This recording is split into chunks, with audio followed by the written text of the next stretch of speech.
Les voy a copiarles una pregunta que un libro. Y ahorita le cambio unas cosas que están mal copiadas. Dice, un electrón se mueve paralelamente al eje de las X, tiene una rapidez inicial de 3.7, okay, aquí entonces sería por 10 elevado a la 6 metros entre segundo en el origen. Su rapidez se reduce a 1.40 por 10 a la 5 metros entre segundo en el punto X igual a 2 centímetros. Calcule la diferencia de potencial entre el origen y ese punto. ¿Cuál de los dos puntos se encuentra o está a mayor potencial? Muy bien, vamos a hacer un dibujo del problema. Entonces, yo tengo... Oye, chicos, un momento.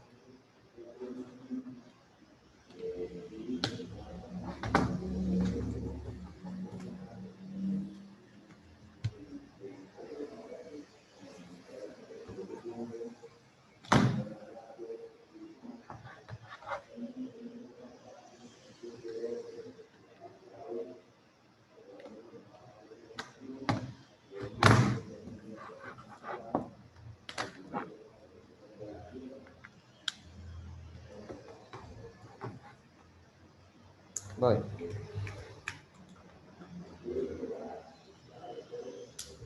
Tengo que encender la pizarra. Ya voy.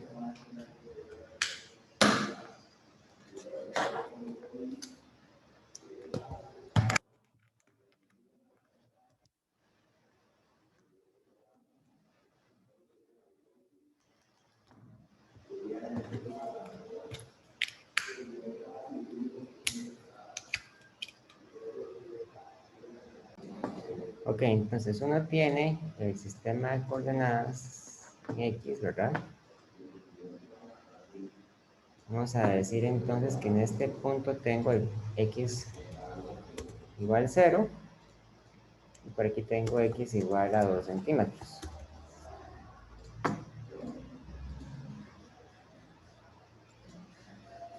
Entonces, por motivos de orden, voy a ponerle a este el punto A y a este otro le voy a poner el punto B. Entonces, el electrón, cuando viaja por aquí, vamos a hacerlo color verde. Cuando el electrón viaja, ¿verdad? Por acá, tiene una velocidad inicial, una velocidad A, digamos, una velocidad A, VA, que es igual a 3.7 por 10 a la 6 metros entre segundo. Esa velocidad es muy elevada, ¿verdad? Realmente es tan alta que es una fracción considerable de la velocidad de la luz. Ninguna partícula debería viajar más rápido que la luz. Y en el punto P, su rapidez cambia, ¿verdad? En el punto B, la rapidez del electrón se reduce a 1.4 por 10 a la 5. O sea que la rapidez disminuye a menos de una décima parte. 1.4 por 10 a la 5 metros entre segundo. Ahora, como es un electrón, yo puedo recordar algunas de las propiedades importantes de los electrones. Para empezar, la carga eléctrica de los electrones era negativa y era igual a menos 1.6 por 10 elevado a la menos 19 coulombs. Y la masa de los electrones era muy pequeñita, la masa de los electrones es igual a 9.1 por 10 elevado a la menos 31 kilogramos. O sea, realmente es una masa muy pequeña. Ok. Entonces, el secreto para resolver un problema como este, o sea, lo que nos piden es calcular la diferencia de potencial entre el origen y ese punto. Es aplicar la ley de la conservación de la energía. ¿Okay? Vamos a decir entonces que la energía mecánica en el punto A tiene que ser igual a la energía mecánica en el punto E. Y recordemos que la energía mecánica era la suma de la energía cinética más la energía potencial, ¿verdad? Entonces, la energía cinética de A más la energía potencial de A tiene que ser igual a la energía cinética de B más la energía potencial de B. Y bueno, la energía cinética se calculaba muy fácil, es simplemente un medio de la masa por la pieza al cuadrado. En este caso diríamos que la energía cinética de A sería entonces un medio por la masa por la rapidez de A al cuadrado, ¿verdad? Más, ok, entonces, esta es la parte interesante. ¿Cómo representamos la energía potencial si yo no tengo, digamos, una forma de las fuerzas? No conozco exactamente cómo depende la fuerza en este problema. Bueno, recordemos que la energía potencial era igual a la carga eléctrica del electrón multiplicado por el potencial eléctrico en A. ¿Okay? Vean que yo estoy utilizando la V mayúscula para referirme al potencial. El potencial era la cantidad que se medía en volts. Y estoy usando la V minúscula para referirme a la rapidez. La rapidez es lo que avanza en metros por segundo, ¿verdad? Y esto sería lo mismo a la correspondiente parte en el punto B, que sería un medio de la masa por la rapidez en V al cuadrado, más la carga eléctrica por el potencial eléctrico en B. Me disculpan, por favor, por no escribir esto a mano. Pareciera ser que tengo un problema con la pizarra. Entonces, la única forma en que lo podría escribir sería si uso el mouse. Creo que no queda muy bien. Voy a hacer el intento. Como si yo dijera entonces un medio por la masa por la rapidez de A al cuadrado más la carga por el potencial en A igual a un medio por la masa por la rapidez en B al cuadrado más la carga eléctrica por el potencial en B. Bueno, no es tan feo. ¿Ok? Entonces, la V mayúscula se refiere al potencial eléctrico, mientras que la V minúscula se refiere a la rapidez, ¿verdad?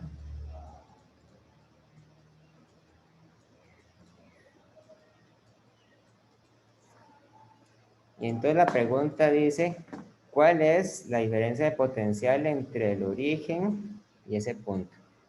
O sea, lo que nos están pidiendo que calculemos es cuánto es el potencial de A menos el potencial de B. ¿Ok? Y eso yo lo puedo despejar a partir de esta ecuación.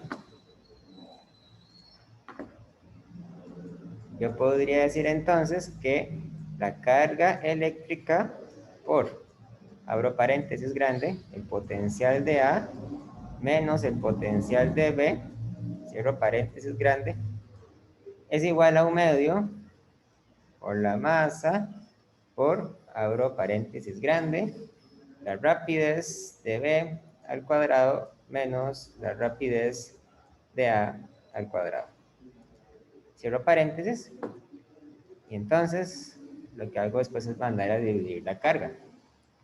Entonces tendría que el potencial de A menos el potencial de B sería igual a un medio por la masa por la rapidez de B al cuadrado menos la rapidez de A al cuadrado dividido entre la carga. Para calcular esto hay que tomar en cuenta que la carga eléctrica del electrón es negativa, ¿verdad? Muy bien, vamos a calcular cuánto da, pero vamos a hacerlo en la siguiente pizarra porque aquí no cabe. Entonces, tendría la rapidez de A, el potencial de A menos el potencial de B, igual a 1/2 por la masa por la rapidez de B al cuadrado menos la rapidez de A al cuadrado dividido entre la carga. Y esto es 1/2 por 9.1 por 10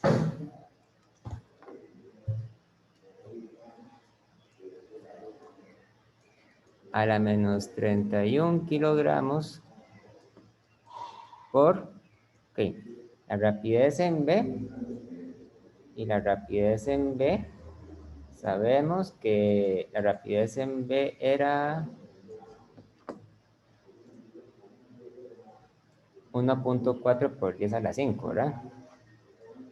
Y la otra era 3.7 por 10 a la 6.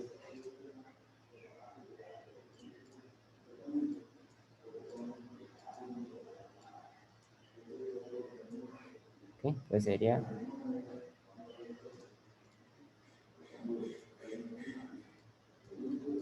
1.4 por 10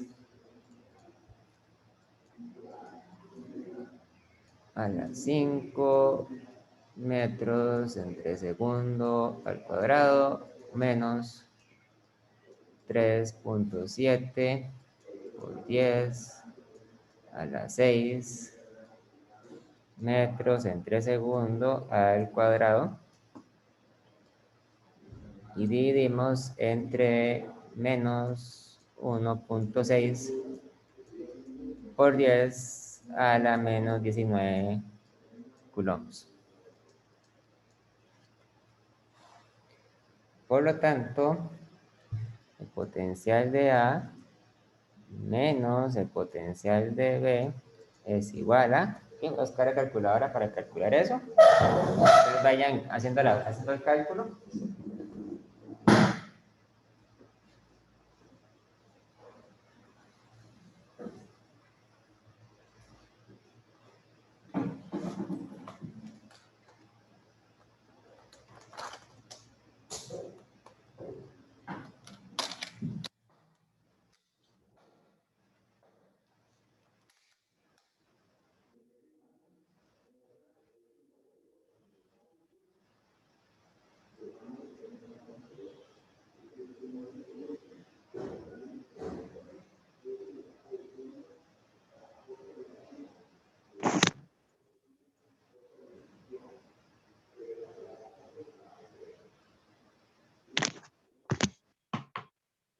Ok, según esto, la diferencia de potencial me da que es igual a 38.88 volts. ¿Ok? ¿A ustedes les da lo mismo, chicos? Sí, profe. Bien, ok. Entonces, luego nos preguntan cuál de los dos puntos está mayor potencial. ¿Cuál punto tiene mayor potencial? ¿El punto A en A o el punto en B?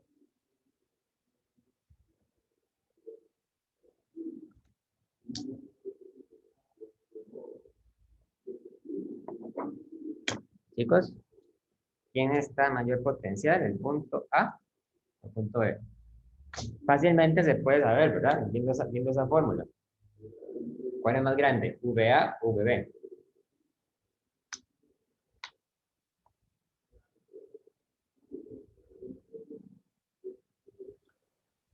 VA. VA, ¿verdad? Punto A se encuentra a mayor potencial que B. Simplemente porque VA menos VB es 38.38 volts, ¿verdad?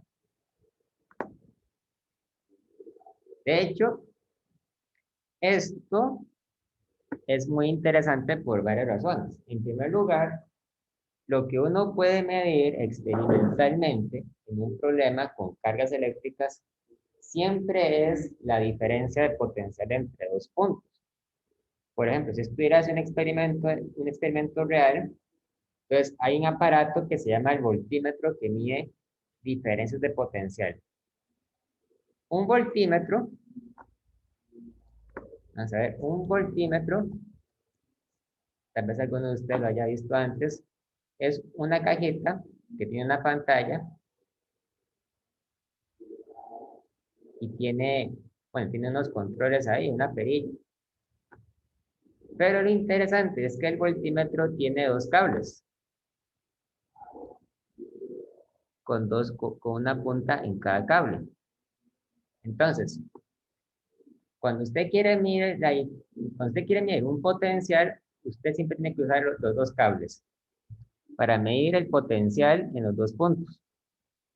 Por ejemplo, este hubiera sido el punto A y este hubiera sido el punto B. Entonces, el voltímetro en realidad no puede medir el potencial de un punto, sino que lo que hace es medir la diferencia de potencial entre los dos. El voltímetro mide la diferencia de potencial entre dos puntos, ahí ve. Pero es incapaz de dar un valor para el potencial de un punto, ¿verdad? Lo único que puede medir es la resta o la diferencia. Por eso el nombre tan común de usar, ¿verdad? Diferencia de potencial. Entonces, si usted hace un experimento, lo que usted hace normalmente es que usted arbitrariamente decide darle a uno de los dos puntos un valor de 0. Por ejemplo, yo podría decir que si el potencial en el punto B es 0, entonces el potencial en el punto A sería 38.88 volts. ¿Ok?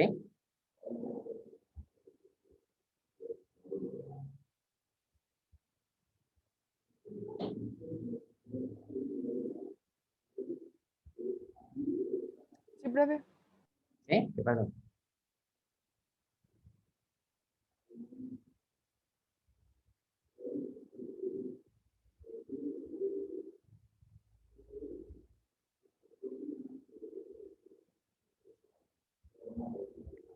Muy bien. Ahora vamos a estudiar un tema que yo supongo que les va a interesar mucho, que es el de conducción eléctrica. O sea, conducción y corriente eléctrica. Muy bien, pues vamos a discutir un poco acerca de lo que es la corriente eléctrica y cómo es el estudio de ella. Muy bien. Entonces, vamos a suponer que yo tengo un cable que conduce corriente. Entonces, yo por el momento no sé de qué tipo de material está hecho este cable, no sé cómo es su estructura atómica, ¿verdad? Lo que voy a hacer es que voy a suponer que dentro del cable existen partículas cargadas con carga eléctrica positiva y que se pueden mover libremente a través de este cable. ¿Ok? O sea, vamos a suponer entonces que cada una de estas partículas tiene una carga eléctrica positiva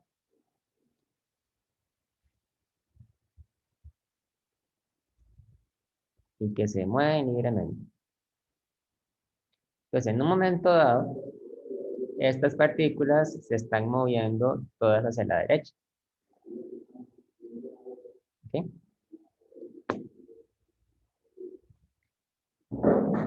Y entonces yo llego y dibujo una barrera imaginaria en este metal. O sea, yo llego y dibujo una superficie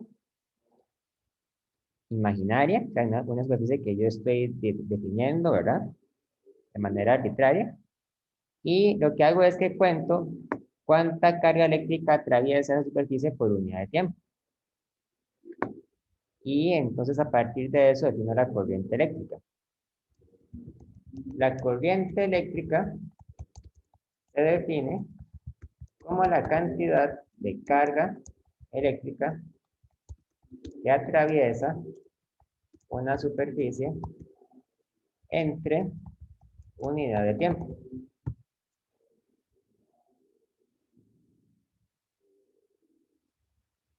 Entonces, la fórmula para calcular la corriente eléctrica es la siguiente. La corriente es igual a la carga que pasa dividida entre tiempo. Ok, un detalle muy importante. La letra que usamos para representar la corriente es la letra I, ¿verdad? A pesar de que la palabra corriente no se escribe con I. Esto se debe a que históricamente a la corriente eléctrica se le conocía antes como intensidad de corriente, aunque actualmente el término intensidad ya no se utiliza para referirse a eso. ¿Qué? Pero por una cuestión histórica se utiliza la letra I. De hecho, en ingeniería eléctrica, la carrera de ingeniería eléctrica, cuando hacen cálculos matemáticos, la letra I se utiliza para representar siempre la corriente. Quizás ustedes se hayan escuchado que la letra I en matemáticas se utiliza para referirse al número imaginario. Entonces, la gente de eléctrica, para no confundir la I de corriente con la I de números imaginarios, llama a los números imaginarios con la letra J, ¿verdad? O sea, es algo muy raro, pero bueno, ellos lo hacen y está bien. Pero entonces la letra I la usamos para referirnos a la corriente eléctrica.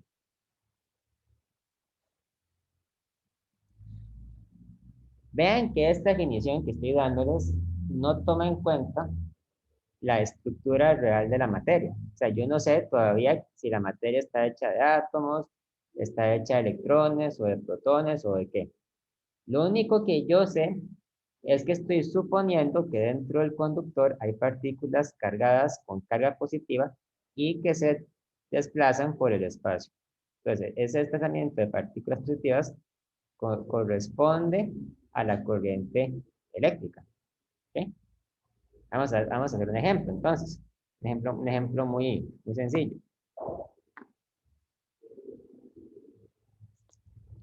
Suponga que por un conductor pasan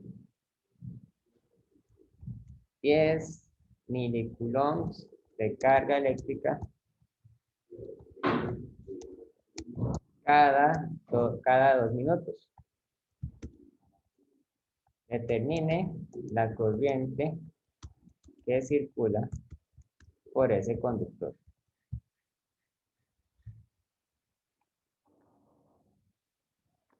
Entonces es un problema bastante sencillo. La carga eléctrica que está atravesando serían 10 milicoulombs, ¿verdad? O sea que esto es igual a 0.001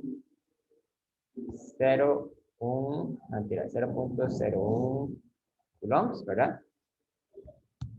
Y el tiempo que toma circular eso es de 2 minutos, que yo lo voy a representar en unidades de 100, o sea, 120 segundos. Por lo tanto, la corriente eléctrica que pasa a través de ese conductor sería carga entre tiempo 0.01 coulombs entre 120 segundos. Y esto da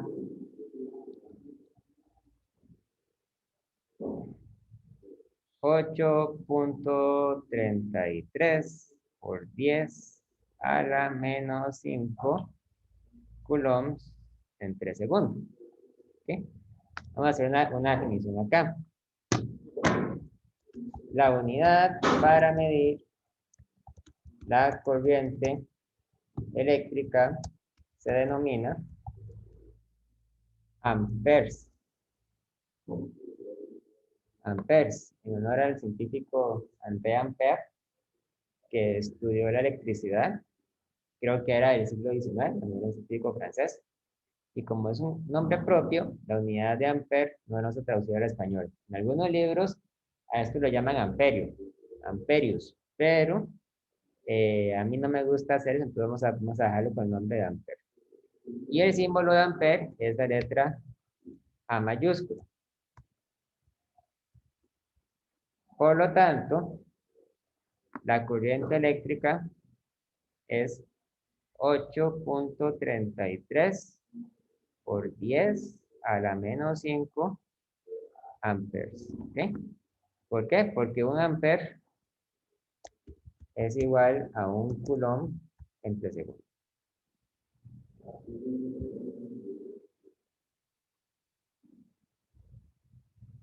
$8.33 por 10 a la menos 5 amperes. ¿Ok?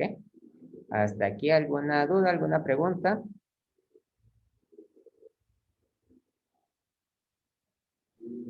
No, está muy bien. Ok.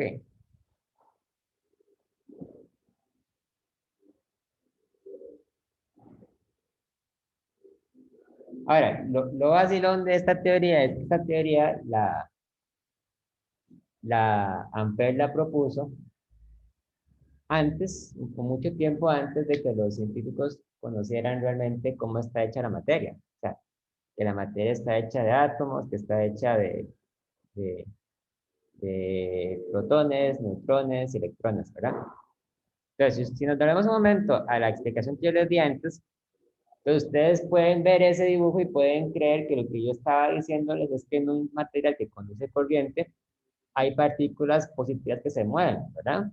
Ahora, ustedes podrían decirme cuál es la única partícula subatómica que ustedes conocen, que conocen bastante bien con carga eléctrica positiva. ¿Cuál es?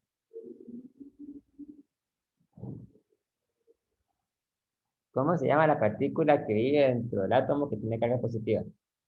El protón.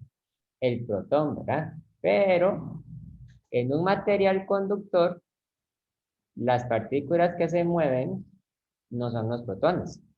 ¿Cuáles son las que se mueven?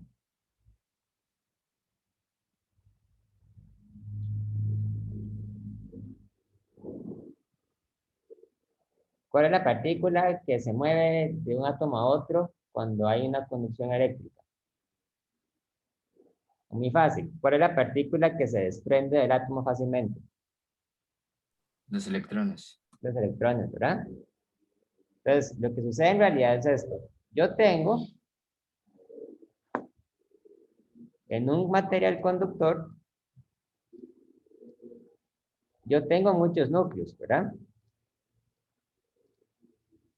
Ahora, recordemos que en un núcleo, las partículas que viven son los protones y los neutrones.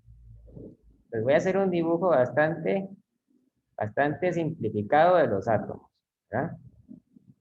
Vamos a imaginarnos que las bolitas rojas representan a los protones, las bolitas azules representan a los neutrones, ¿verdad? Eso es un metal ahí, cualquiera.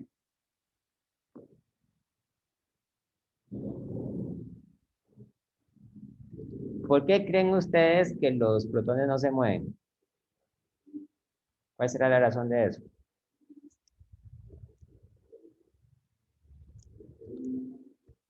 ¿Por qué se mueven los electrones, pero los protones no?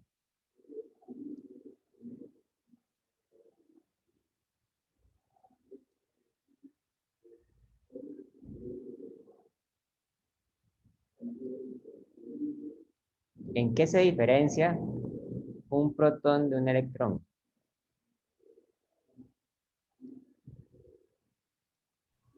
Su tamaño. Son mucho más grandes que los electrones. Ok, quizá más que el tamaño es la masa, ¿verdad? Ambas partículas son inimaginablemente pequeñas, ¿verdad? O sea, ustedes no se pueden imaginar lo pequeño que es un protón o un electrón, porque simplemente nuestra imaginación no alcanza para imaginarse eso. Pero,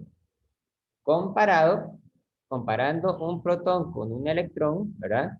La masa del protón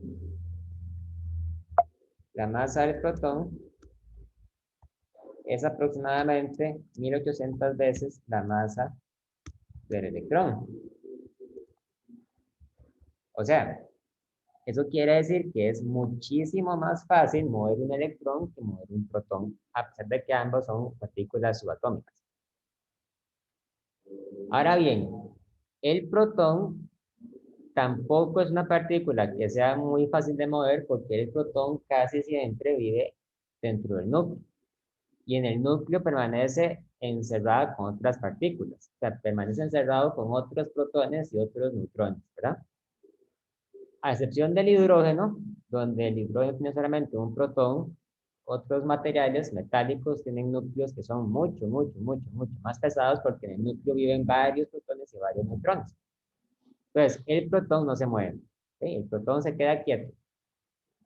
La partícula que sí se puede mover fácilmente es el electrón, ¿verdad? Porque el electrón es muy ligero. Aunque no todos los electrones del átomo se mueven.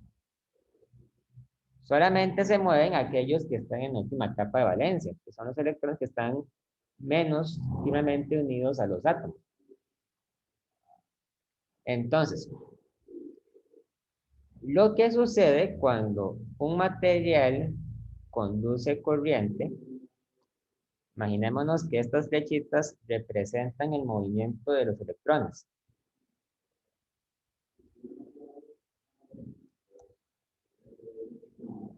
Lo que sucede es que uno pone el material metálico en presencia de un campo eléctrico externo.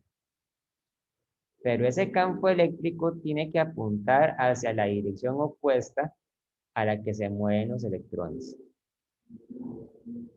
Al fin y al cabo, los electrones son partículas con carga negativa. Entonces, los electrones experimentan una fuerza en la dirección opuesta a la del campo eléctrico, ¿verdad?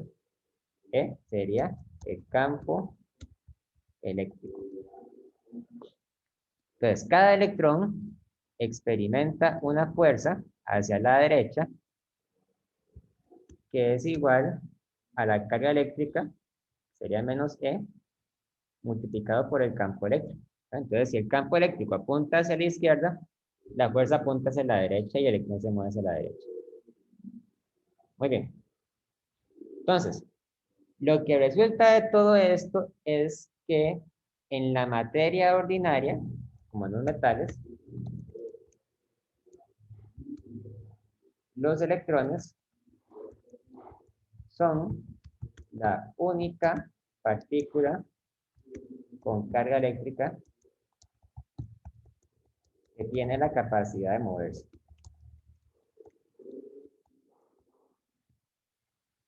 Digo en la materia ordinaria porque hay situaciones, por ejemplo, situaciones donde suceden reacciones nucleares o donde suceden, por ejemplo, en las fuentes de rayos de energía cósmica, pueden aparecer otras partículas distintas al electrón, o por ejemplo los positrones, que son los antielectrones, donde hay movimiento de carga. Pero ese tipo de situaciones son la excepción, ¿verdad? O sea, uno realmente casi nunca ve, por ejemplo, un positrón en movimiento. Casi siempre la única partícula que se mueve es el electrón. Entonces, si los electrones son los que se mueven y tienen carga eléctrica negativa, o sea, porque son negativos, tienen carga eléctrica negativa,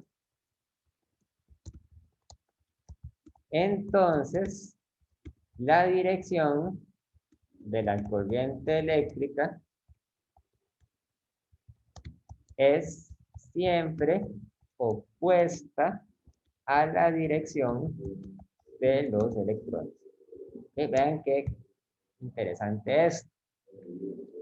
Si los electrones se mueven para la derecha, entonces es una situación donde diríamos que la corriente va para la izquierda. ¿Ok? Porque la corriente eléctrica se refiere, por definición, al movimiento de partículas positivas, ¿verdad? Pero realmente, lo que tenemos es el movimiento de partículas negativas. Entonces, el decir que las partículas negativas se mueven hacia la derecha es matemáticamente equivalente a decir que es como si hubiese partículas positivas yéndose a la izquierda, ¿verdad? Entonces, esto corresponde a una situación histórica, ¿verdad? Desafortunada, desafortunada porque hubiera sido más conveniente que los científicos hubieran definido a los electrones como positivos, ¿verdad? Porque de esa forma, entonces, la corriente hubiera seguido en la misma dirección que la de los electrones. Eso, digamos, pagando el costo de definir a los protones como negativos. Pero bueno, nos quedamos con esta convención y sería muy difícil cambiarla a estas alturas de la historia, ¿verdad? Entonces, vamos a decir entonces que la corriente eléctrica siempre se mueve en la dirección opuesta al movimiento de los electrones.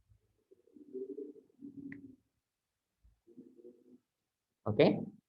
¿Hasta aquí hay alguna duda, alguna pregunta?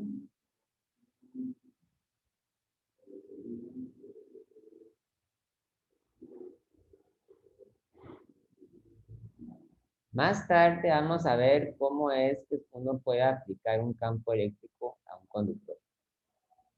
Todavía no les he dicho cómo se hace eso.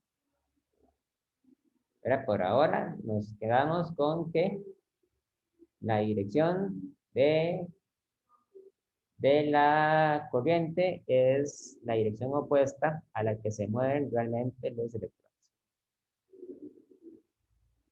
Por supuesto, nosotros también sabemos que los electrones se mueven de manera distinta dependiendo del tipo de sustancia en el que están presentes, ¿verdad? Por ejemplo, sabemos que en los materiales aislantes es bastante difícil que haya corriente eléctrica, porque en un material aislante los electrones quedan muy unidos al átomo, ¿verdad?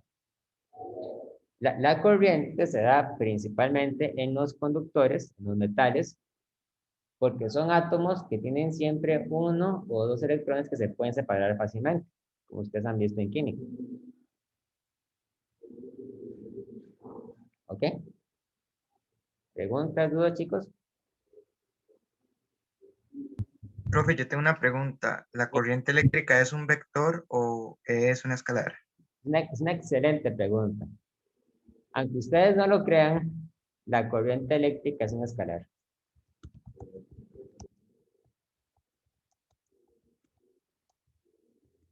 No es un vector. O sea, puede parecer muy extraño que yo les diga esto, ¿verdad? Porque al fin y al cabo yo les hablo a ustedes acerca de la dirección de la corriente.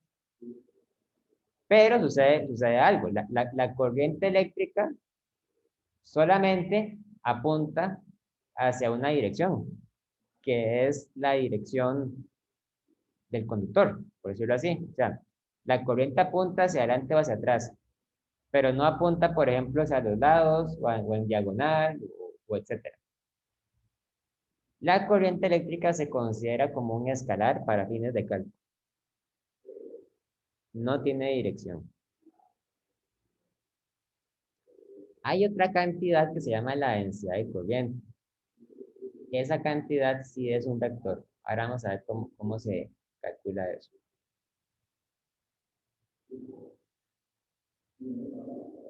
¿Ok?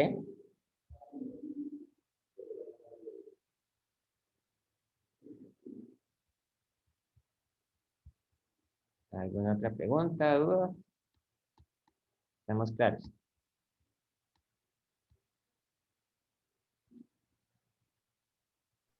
Creo que está claro. Ok. Muy bien. Entonces, ¿cómo hace uno para circular corriente eléctrica en un material? Bueno, afortunadamente, para eso existen las fuentes de potencial eléctrico.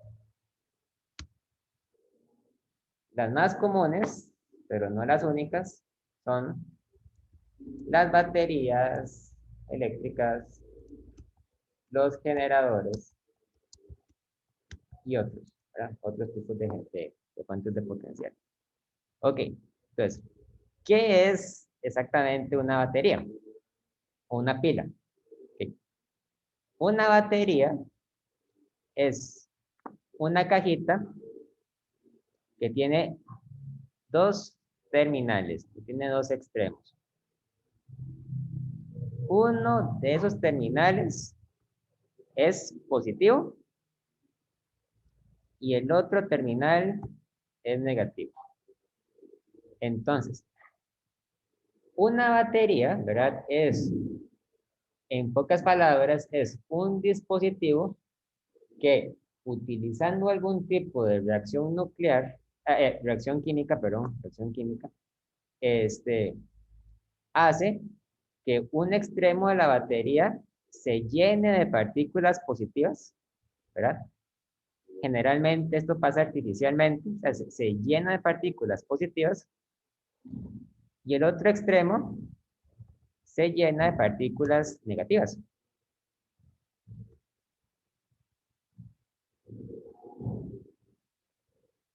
¿Ok? Eso se consigue siempre de manera artificial. Entonces, cuando ustedes conectan un conductor a la batería, digamos que ustedes conectan con un cable, un conductor, un cilindro eléctrico, por ejemplo, ¿verdad? Entonces, ¿qué es lo que va a pasar?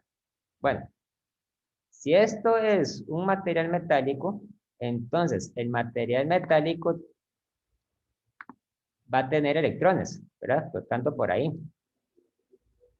Entonces, en el momento en que ustedes conectan la batería al conductor, inmediatamente va a aparecer un campo eléctrico. Y ese campo eléctrico siempre apunta saliendo del terminal positivo de la batería. ¿Ok? Entonces, esta flecha representa el campo eléctrico.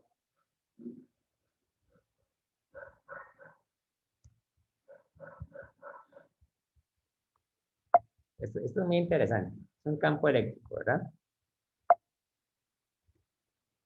Pero los electrones, al ser partículas negativas, experimentan una fuerza hacia el otro lado. La experimentan hacia la izquierda. Y es bastante simple ver por qué. Recuerden que los electrones, al ser partículas con carga negativa, se sienten repelidos de otras partículas con carga negativa y son atraídos por partículas de carga positiva. Por lo tanto, los electrones van a tender a viajar hacia el terminal positivo de la batería, ¿verdad? O sea, los electrones van a viajar hacia esta dirección. Por lo tanto, los electrones van a circular por el cable, ¿verdad? Y esta es la base del funcionamiento de un circuito eléctrico, ¿verdad? Que los electrones viajan y son atraídos hacia la terminal positiva del cable. Y de la misma forma, los electrones son repelidos de la terminal negativa. Por eso intentan alejarse. ¿Okay? No tengo una respuesta para eso. Perdón. Entonces,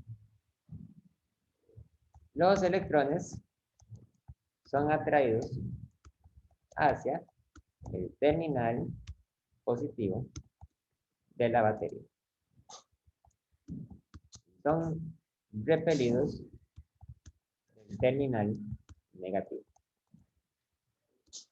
debido a sus cargas eléctricas. Vean que según lo que yo les acabo de decir, entonces Si ustedes miden la corriente eléctrica tendría que ir hacia la dirección opuesta a la que se mueven los electrones, ¿verdad? En esta dirección. Por lo tanto, la corriente eléctrica apunta hacia la misma dirección en la que apunta el campo eléctrico.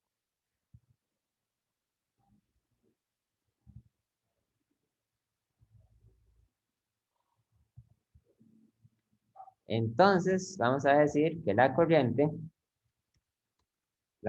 eléctrica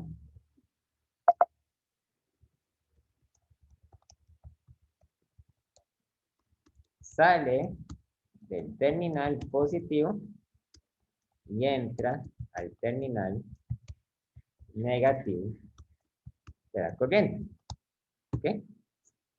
Ahora, describir de qué manera la batería hace esto no tiene, digamos, mucha importancia desde el punto de vista de la física.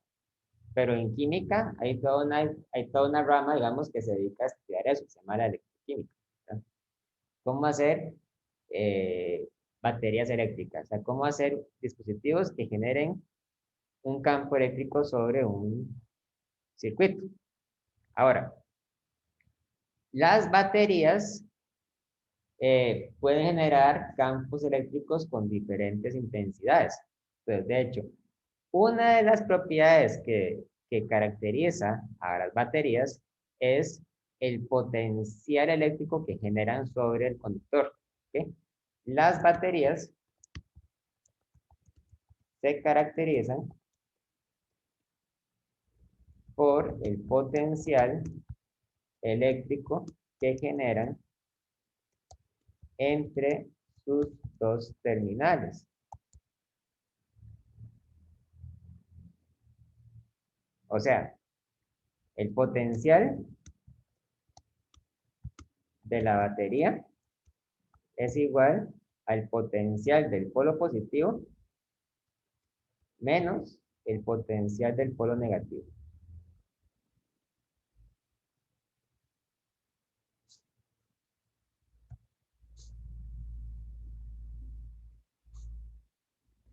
Entonces, cuando ustedes van al súper y ustedes compran una batería, ustedes ven que hay baterías de 5 volts, de 10 volts, de 15 volts, ¿verdad? Esas denominaciones se refieren a la diferencia de potencial que pueden generar entre los dos polos de la batería. ¿Cuánto potencial pueden generar?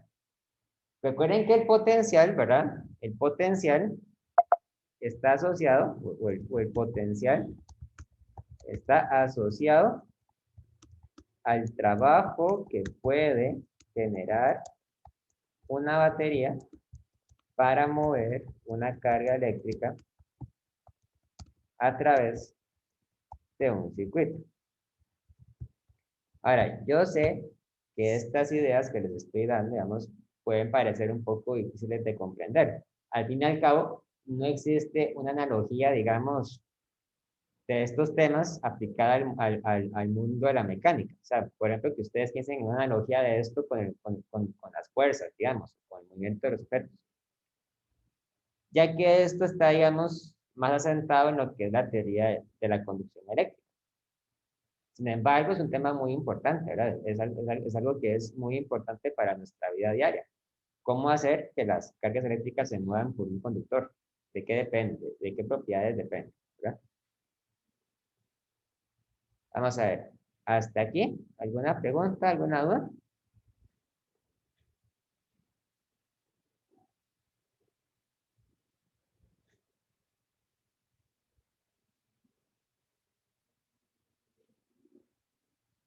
Estamos, entonces.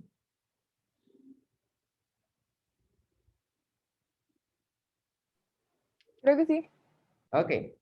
Ahora, la facilidad con la que una batería puede mover electrones sobre un material también depende del tipo de material. Obviamente, una batería puede mover materiales muy fácilmente a través de un metal que a través de un no metal, ¿verdad? Entonces, el modelo, digamos, con el que se explica eso, cómo es que los electrones viajan por un material, es bastante complicado. De hecho, existe una rama de la física que se llama la física La física del estado sólido o la materia condensada, que entre otras cosas, o sea, entre otras cosas, lo que hace es utilizar, vamos a ver, utilizar la teoría cuántica y otras herramientas modernas para estudiar y explicar cómo es el movimiento de los electrones sobre un conductor.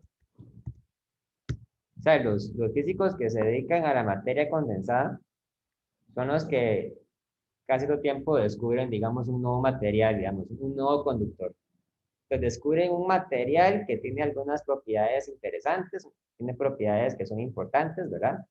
Por ejemplo, uno de los últimos temas más importantes de la física es cómo fabricar un superconductor a altas temperaturas. Un superconductor es un material que transporta electrones sin ninguna pérdida de energía de ningún tipo. Ese tipo de materiales existen en la actualidad, pero solamente existen a temperaturas que son ridículamente bajas, más o menos a temperaturas del orden de menos 200 grados Celsius. Entonces, lo que sucede es que la energía que usted se ahorra, digamos, haciendo que el superconductor transporte corriente, usted tiene que pagarla, haciendo que el superconductor esté en un ambiente que esté ridículamente frío, ¿verdad? Entonces, obviamente, la intención es descubrir un superconductor que funcione bien a altas temperaturas, a temperatura ambiente, por lo menos, para no tener que incurrir en el gasto de mantenerlo frío. Y bueno, también hay otros tipos de materiales interesantes. Por ejemplo, los científicos estudian conductores que cambian sus propiedades cuando el material se calienta, se enfría, cuando se pone en presencia, por ejemplo, de un campo eléctrico, un campo magnético. O sea, hay muchas cosas, ¿verdad? Hay muchas variables. También estudian, por ejemplo, qué sucede cuando el conductor se le ponen impurezas o se le agregan otros elementos químicos. Ven lo que sucede, ¿verdad? Es un tema muy amplio y muy importante también. Pero existe un modelo bastante simple para explicar todo esto, bastante simple, pero no muy detallado, ¿verdad? Obviamente, que se llama la ley de Ohm. La ley de Ohm, ok. Ohm se escribe OHM y es el apellido de un científico que estudió esto. Entonces, la ley de Ohm lo que dice es que cuando usted conecta un conductor que está hecho de un material que usted conoce, usted lo conecta a una batería. Entonces, la batería tiene un polo positivo y tiene un polo negativo.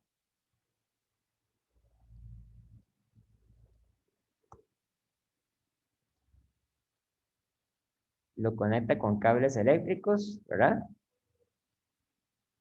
Y entonces va a circular una corriente eléctrica hacia esta dirección. Una corriente eléctrica I. Y además, vamos a decir que esta batería puede producir una diferencia de potencial que conocemos, que es V, ¿ok? Entonces, la ley de Ohm lo que dice simplemente es que la diferencia de potencial de la batería es igual a la corriente eléctrica que circula multiplicada por una cantidad R, donde R se conoce como la resistencia eléctrica del conductor. La resistencia eléctrica del conductor. Ok.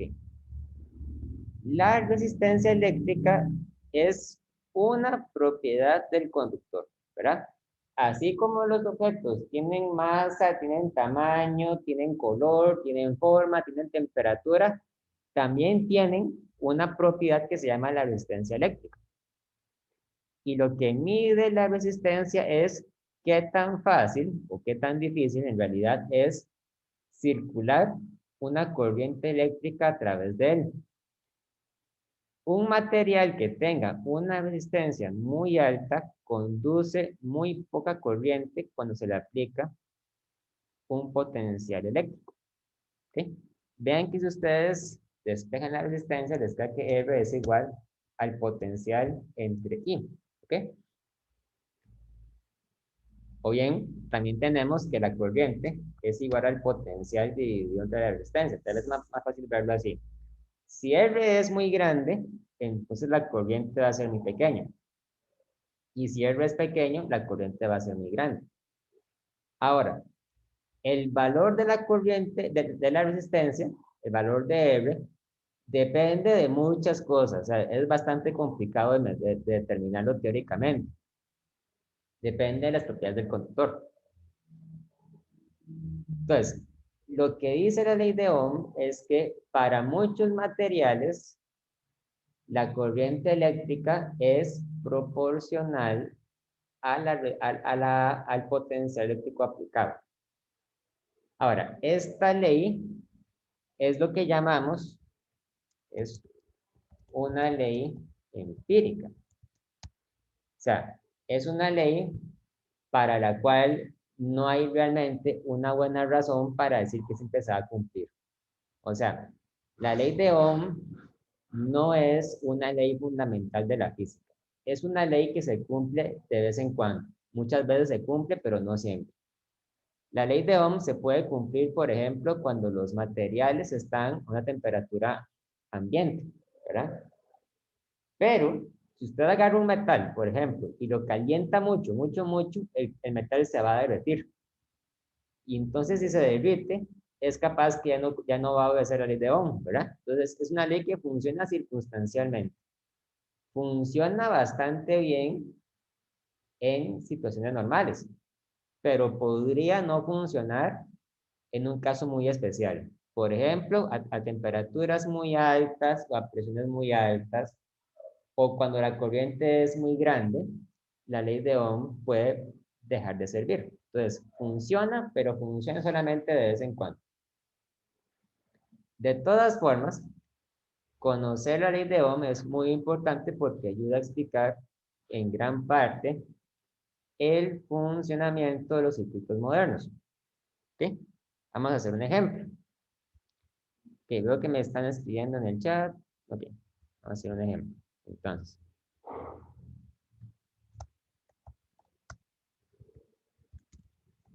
usted conecta un conductor a una batería de 12 volts y observa que transporta una corriente eléctrica de 2 amperes.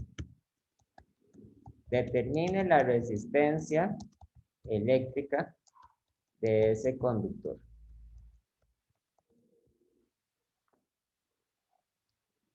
Usted conecta un conductor a una batería de 12 volts y observa que transporta una corriente de 2 amperes. Determina la resistencia eléctrica de ese conductor. Ok, entonces hacemos una lista de datos. Sabemos que el potencial aplicado es de 12 volts.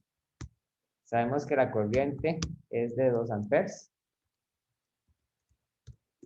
Y usando la ley de Ohm,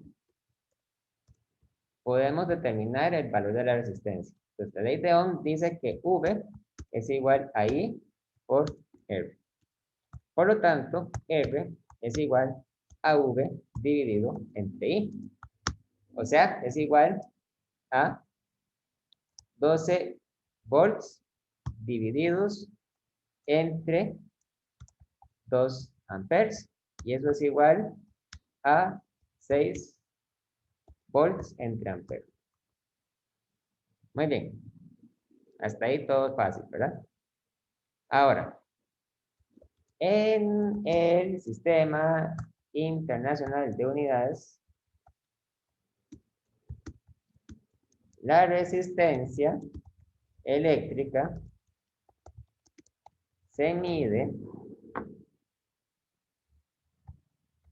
usando una unidad de medida especial llamada el ohm, como el apellido de ohm, ¿verdad? Y vean qué interesante.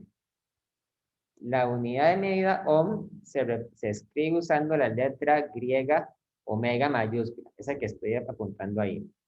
Entonces, un ohm es igual a un volt entre ampere. Por lo tanto, en el ejemplo anterior, la resistencia es de R igual 6.0 ohms, ¿verdad? 6.0 ohms. Ahí está.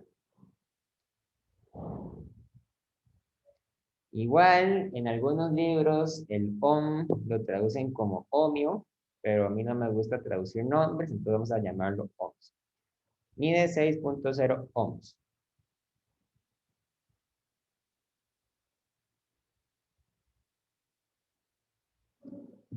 ¿Ok?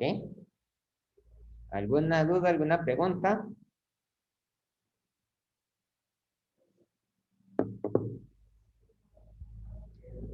Vean que en este ejemplo, entonces, el valor de esta resistencia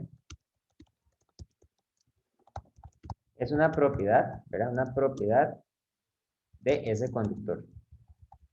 O sea, que no cambia, es constante. 6.0 ohms de resistencia.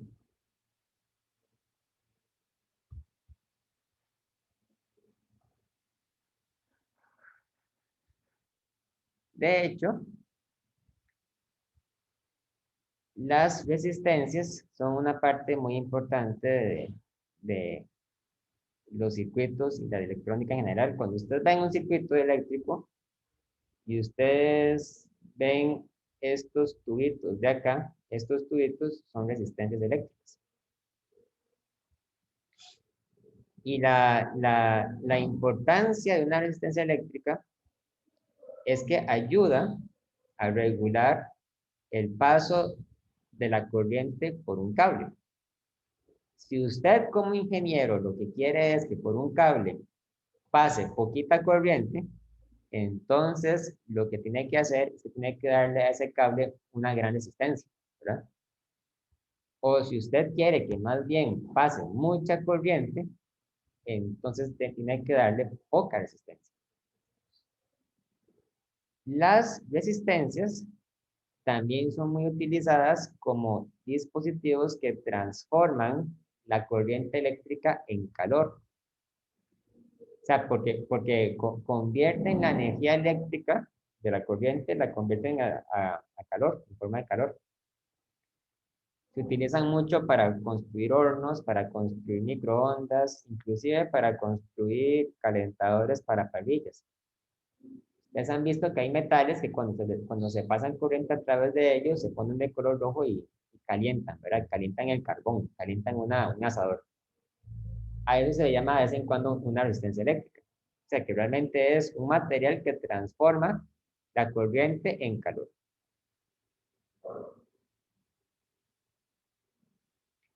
Y son entonces uno de los dispositivos más importantes, más fundamentales en los circuitos eléctricos. ¿Ok? ¿Preguntas, dudas, chicos?